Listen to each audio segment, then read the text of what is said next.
ஓடு நானே நடக்கிறேன். ஆனா நீ என்னை உணர்ந்து கொள்ற மாதிரி இல்லை.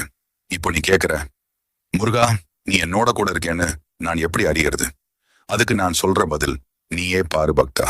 நீ எப்போ துயரத்தில் ஆழ்ந்து பிரார்த்தனை செய்கிறாயோ அப்போ உன் கண் முன்னே என்னுடைய புகைப்படமாகவோ சிலையாகவோ அல்லது ஏதோ ஒரு வாகனத்திலே என்னுடைய சின்னம் தெரிஞ்சா அது சும்மா நடக்கல. அது நான் தான் உன்னிடம் இருப்பதற்கு உறுதியான சின்னம். நான் உன்னிடமிருந்து ஒன்றும் கேட்கவில்லை பக்தா. நான் கேட்பது ஒரே ஒரு விஷயம். உன் மனதில் நம்பிக்கையை விட்டு விடாதே. ஒரு நாள் உன் வாழ்க்கை முழுவதையும் மாற்றும். இன்று கண்ணீர் விட்டாலும் நாளை உனக்கு வெற்றிதான். உன் கஷ்டங்கள் முடிவடையும் நாள் மிக அருகில்தான் உள்ளது.